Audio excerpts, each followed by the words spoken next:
Good morning. I thought I would share a little bit about what's upcoming.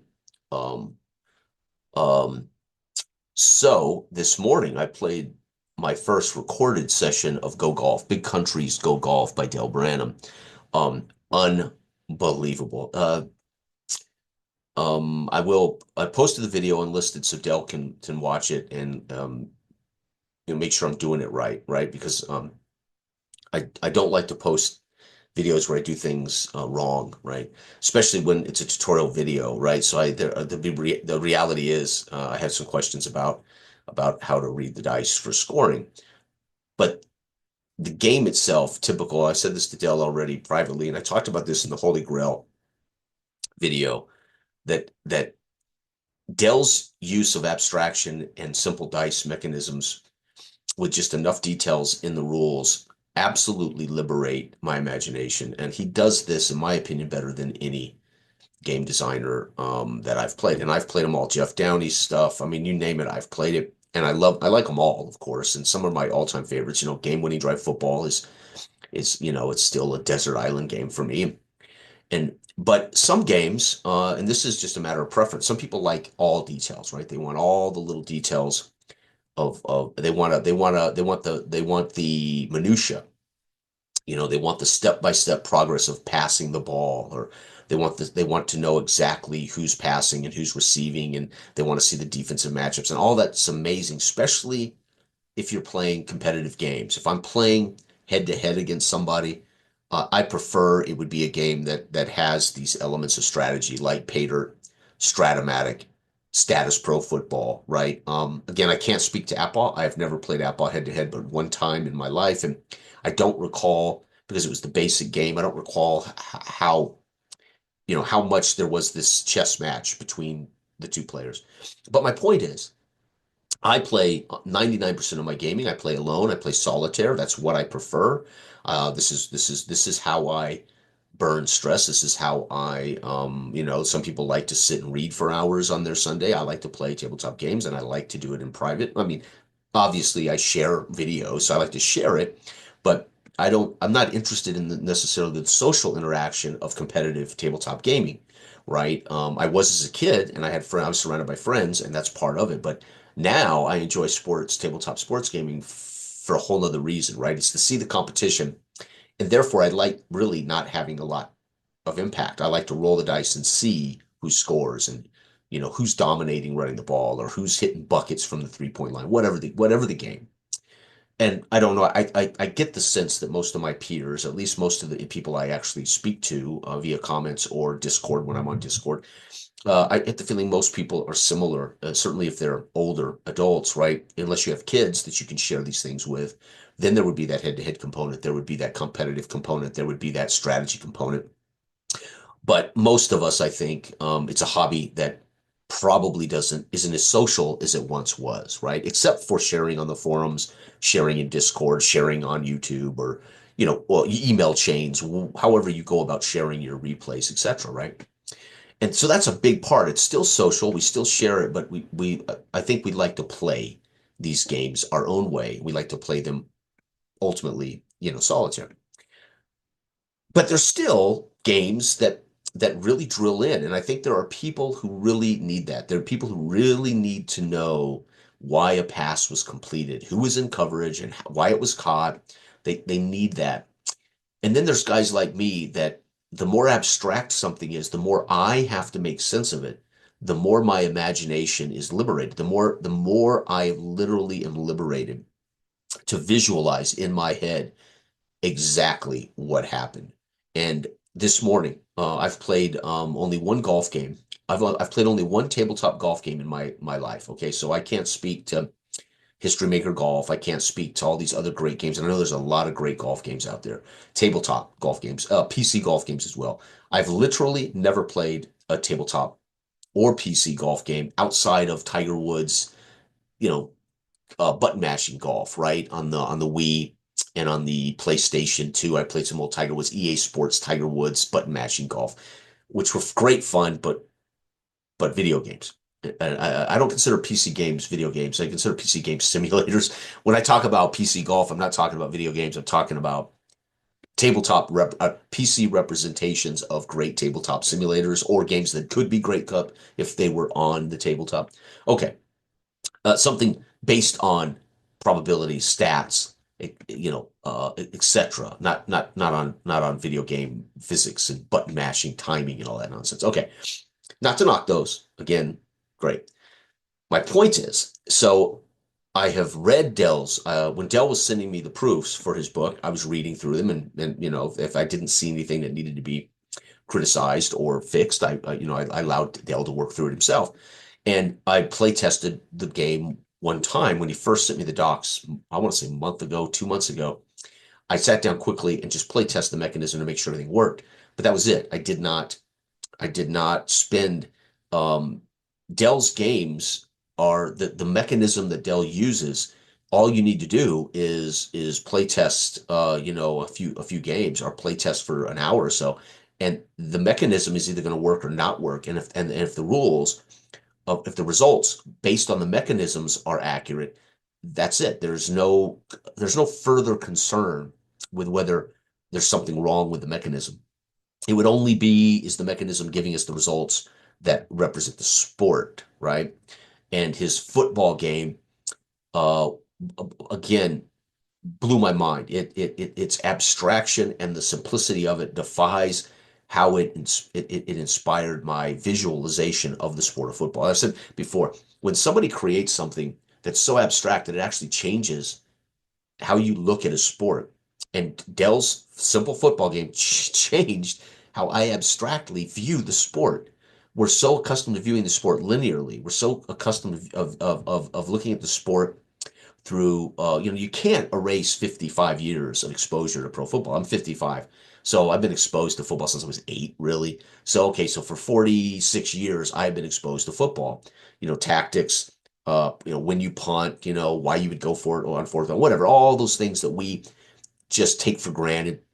And so you tend to look at that sport through this this I will say expert, for the lack of better words, we may be laymen, but we're experts in the fact that we've been so exposed to football that we can't help but see it rigidly, right? Fundamentally a particular way.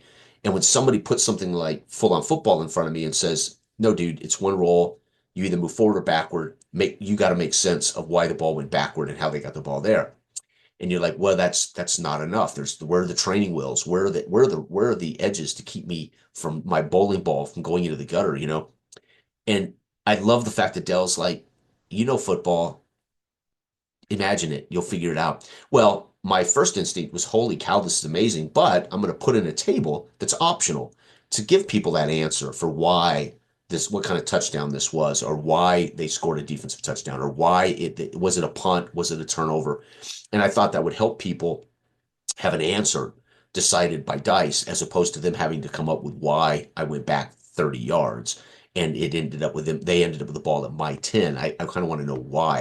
I need proof of practice, right? Most people need proof of practice. No, was it intercepted or was it a punt return down to the 10? Did we intercept it and return it to the 10? Was it a strip sack fumble return to the 10? I want to know. And you can't by devising your own probability charts, right? Or use the ones I put in the book. Or imagine it. Wow, this is 1954. The the Baltimore Colts fumbled the ball 45 times. I can make some sense that this is probably a fumble that the defense picked up and ran down to the 10.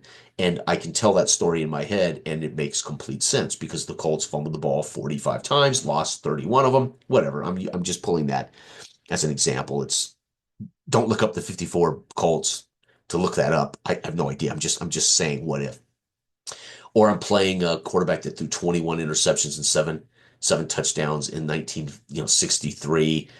I can pretty much say this must have been one of his glorious 21 interceptions, and it was returned to the 10. And I love that. I love the freedom of that. I love to be liberated to see the sport unfold in my head. And Dell's simple mechanisms do this for me better than any tabletop sports games I've ever played. That doesn't mean it does it better. I mean, it does it better for me, but it doesn't mean it's a better game than anything else. It's not better than Apple. It's not. Those are all apples and oranges. It's all a matter of what do you need, right? Do you need to see the pitcher and know his name, know he's a lefty, and how well does this guy bat against lefties? And are those numbers broken down for how well he batted against lefties?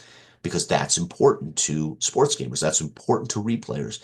It's important for accuracy. But can we have a baseball game where it's a dueling dice system and I roll the dice and it's out, side out? It's at one roll, side out. How did the side out? Well, it could have been a double play, could have been a couple of pop flies, could have been a couple of bouncers to to first and second. Those are details, and you can figure that out, or you can, and again, a game that doesn't give you those details, many people wouldn't appreciate, right? Because they want to see the action told to them, or they want to see the reasons why things happen. So Dell's games basically say, football, figure out the reasons yourself, right? All you need to know is that roll for that turn ended with them with they have the ball at your 10. Go, figure it out. And I loved that. It didn't mean at first I was comfortable with it without having a chart that I made to help me understand the situation.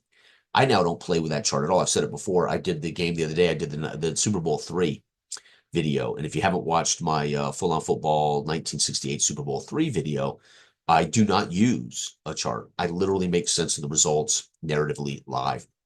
Dice dictate the scores, the dice dictate the situation. I just narrate what that must be. Oh, Namath must have thrown an interception here. Oh, man. Um, you know, um, uh, there was a sack of Unitas here, and the ball was fumbled away, and they get the ball. I just make up the reasons for why the token is now the other team's ball on the 10 or the 30 or whatever. Okay, and so for a guy like me who's and I've talked about this before, I grew up playing what I call simple games. I always said D&D was a simple game, and so when I came back to role playing in my 30s and saw all these sophisticated games that were 400 pages with all this minutia and shit and all of this, you might as well get out your measuring stick and measure. I hated it because where was the imagination? It turned into calculators and probabilities and measuring sticks and moving chips on a board or whatever. And I hated it. I liked the imagination. I liked coming up with what a dice roll meant. So if I roll a 2 in D&D and my fighter doesn't wound the monster, that can be there's any reason in the world for why that happened. All that matters mechanically is I didn't wound the monster. But what does that look like in my head? And I'm free to imagine that, right? Oh, I was too busy blocking its attacks with my shield, or I did hit it, but I didn't breach its armor, or I can come up with any amazing narrative reason that I didn't harm the creature. And that to me was simple. Although D&D is not what I would call a simple game, but it was simple compared to, what came later and what certainly came when I came back to role playing and saw, some of these role playing games. And I found myself saying, "Oh, this is about gaming, and it's about the mechanisms, the minutia of gaming. It's less about imagining and less about narrative and less about my freedom of my liberated my freedom to imagine what the results mean." And this is stuck with me, and it will never go away because I'm an imaginative guy. I'm a creative, imaginative guy. I like to imagine who made the sack. There are a lot of guys who say, "No, I want the sack to be determined by a locator based on probabilities, and those probabilities are based on statistical performance. That the guy who had 22 sacks, he's going to have a weighted probability of getting the sacks." I totally understand that for statistical replays, for statistical reasoning. Or a game that says the guy with the highest sack total, this would be a play.com thing, right? So play uses statistical probabilities and symbols and asks you to look at those probabilities and narratively see it. But play does it too. It just does it with symbols. Like the guy with a star gets the sack. Well, that would be Michael Strahan, who had 22 sacks in whatever year it was. Like, I can't remember what year that Strahan racked up 22 sacks, but he would be the guy with a double star, and he would be racking up sacks in those rare games, right? And so he would get more sacks than the guy's fourth on the team. All of that would make complete sense to people who are playing the Giants and the right. If you were playing now, granted, his second season does it differently, but you get my point. those are in a way abstracted games that still use probabilities, but they do it abstractly, which still allows you to have some narrative liberated way to see it happen, if that makes sense.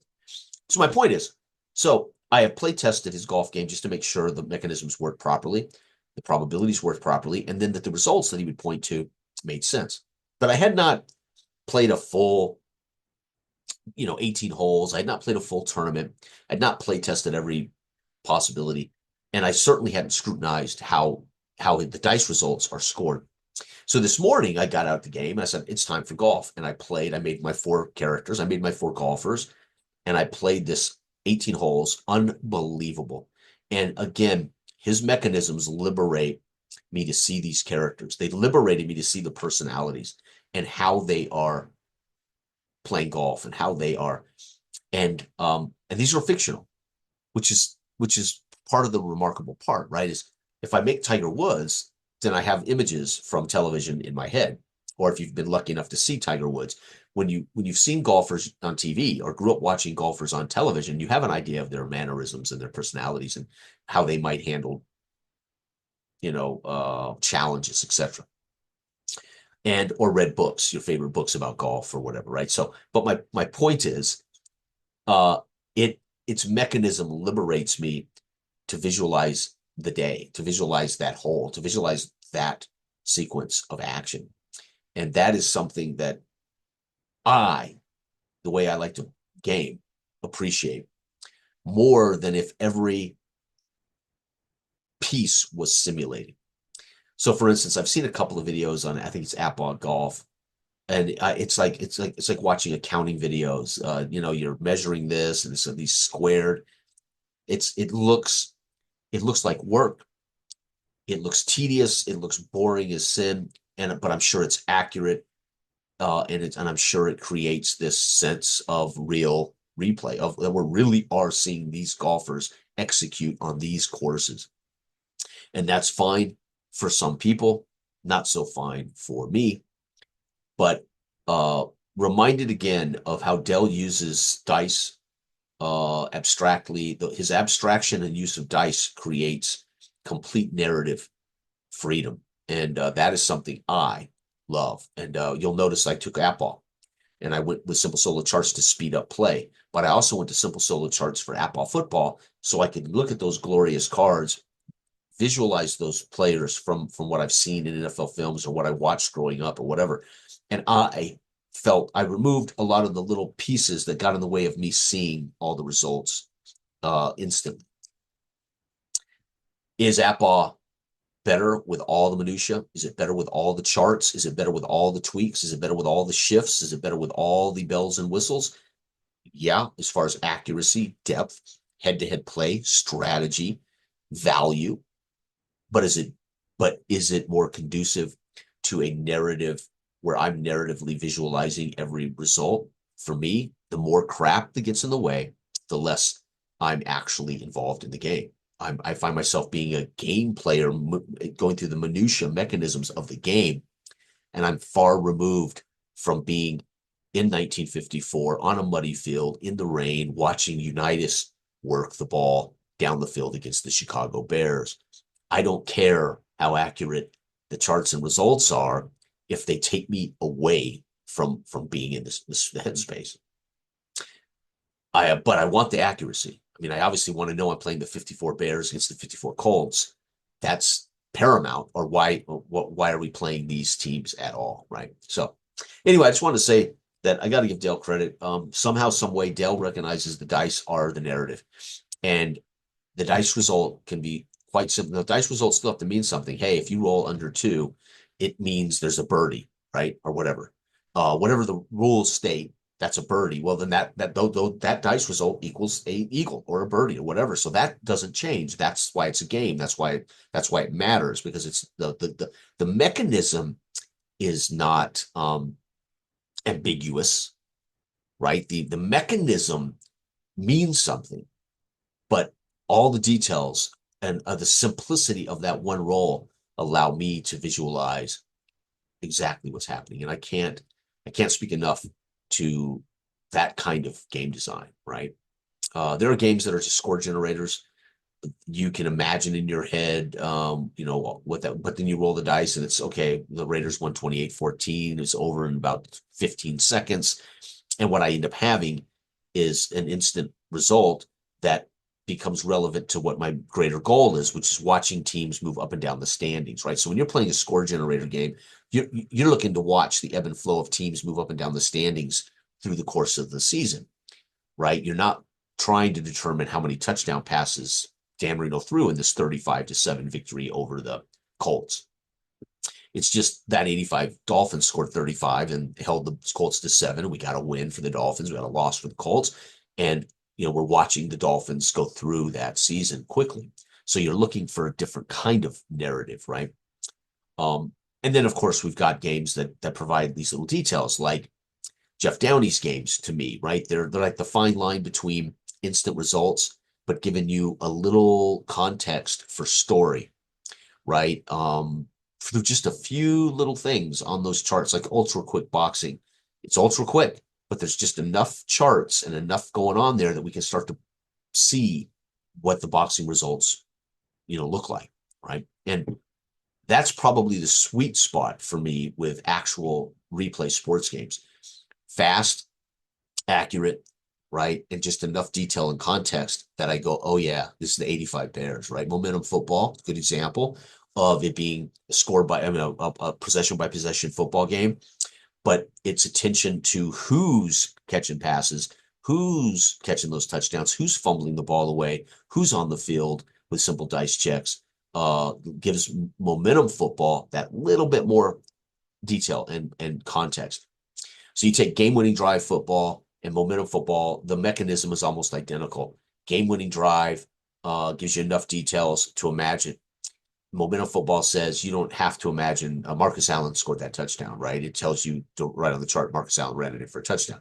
So it does more of that heavy lifting for you, right? And those who want accuracy to the probabilities it was Marcus Allen and not Frank Hawkins, they're going to be appreciative that it's legit, as opposed to me saying, okay, that was a touchdown for the Raiders late in the game. Yeah, I'm going to say that was a 1 yard dive over the top for Marcus Allen because that was the Raiders, and I can visualize it late in the game. The Raiders, Allen goes over the top. The Raiders secure a 3-point lead. Washington's going to get the ball back for its final drive. I love that. I love imagining that that's how the Raiders got that final score when it said run TD on game winning drive football, right?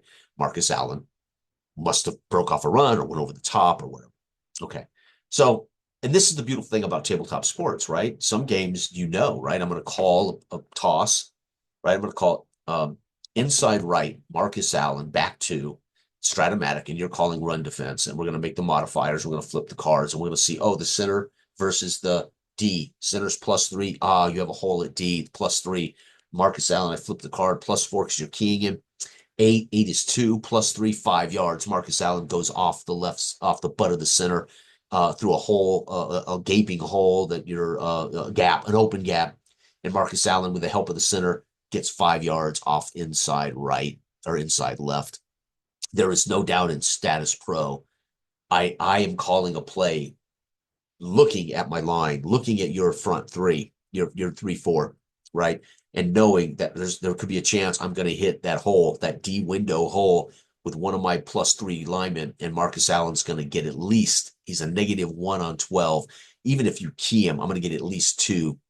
But I gotta hit that hole because my center is equal to your nose tackle, which will cancel out my bonus. And now I'm playing an actual X's and O's football game. Status Pro Football creates this unbelievable chess match, this X's and O's, and I'm trying to find the best probabilities to maximize a 2 yard run when it's 3rd and 1 with Marcus Allen. My enemy is going, well, I'm going to key Marcus Allen. That's all I can do. And then he has to hope that when I flip that card over, it says C, right? And C is your nose tackle, -4. Shite. Flip it again, 8. That's 2. That was 2. -4, loss of 2. Allen hammered in the backfield. It is now 4th and 3. And great call, Jeff, and great play there by Baumhauer or whatever. And Allen is dusting himself off, and we're fixing to punt the ball away. That's a 3-hour game or an hour and a half, 2 hours. On average, we'd play 2.5-hour games because it drew it drew to every moment and every potential person, and we would have to think between plays. What do I want to do? What am I trying to create? How am I setting Jeff up for the bomb? Because that's what I'm doing. Because I've got Cliff Branch and I got Dokie Williams and I got Todd Christensen and I've got Allen out of the backfield, and I'm setting Jeff up for the bomb. I'm going to go deep to Cliff. I'm gonna do it, but I need to make him respect Marcus Allen in 1982 or whatever it was, right? And that's a completely different experience than solitaire replay gaming, right? But when you're trying to either recreate exactly what happened or you're trying to at least recreate the circumstances, right? So I had a friend write me privately and commented on my last video. He's debating whether he wants to start Johnny Unitas when he didn't start because he was injured in that real season, and he's thinking about letting Johnny play in that game, but he hasn't decided. And this is the great thing about playing a game like Apple. You can keep Johnny Unitas out for accuracy and play the guy that played quarterback, right? And you're going to get, so your goal is authenticity. If I know who pitched in game 3 of the 1973 World Series, that's who I want there. I want to create the best potential, right, of the actual matchup and then replay the game and see not necessarily even how close it is, but for authenticity. And I understand that 100% completely do. I am looking for competition. I'm looking for play to find out. I call it play to find out. Whoever is in the rotation for game 3 in the 1973, my lineups, that's who's going to play in game 3. I don't care who played in the real 1973 or 74 World Series game 3. I have started game 1 and I have a rotation, and that's the 2 pitchers that are going to meet in game 3 of the World Series. If my World Series even gets, or game 3, they would get to game 3, but you get my point. I'm playing to find out, and I'm gonna maximize those rosters to the best of their ability, their best lineup, their best coach, their best rotation. I'm not going to look up who is batting third for the Phillies, that day. That's not how I replay, right? And again, there's no knock on any of it. It's all a matter of how you like to do your hobby. Again, I am looking for authenticity. I want the sport to feel like the sport, look like the sport, create results that resemble the sport, but I'm looking for mystery. I want to see what happens. I want to play to find out. I want to see competition. Barry Sanders, for instance, if I had, say, 1993 NFL set of Apple, right? Out of curiosity, I might put Barry Sanders on the Cowboys and Emmitt Smith on the Detroit Lions because I want to see what Barry Sanders did behind that offensive line. Well, Apple's not a good example for that because the offensive line actually never comes up, right, by itself. Status pro, I take Barry Sanders' card and I put it behind the 1993 Dallas Cowboy offensive line of +3, +3, +4, +4, +4, right? And I've got Barry Sanders. How good could Barry Sanders do had he had Johnston and that offensive line blocking for him, kind of thing, right? Again, it's all argumentative. People would say, oh, he wasn't very good with a fullback in front of him. I don't care. I'm saying those are those options too. So I play games like I have been prone to do, and I create. Most of my games are abstract. They may be less abstract than Dell's, because Dell's are quite literally a dice mechanism, and that dice mechanism result correlates to a result. And now you've got to make sense of what that looks like. And there's something incredibly liberating about that for me, and I love it. So is it the only way I want to play? Well, of course not. Of course not.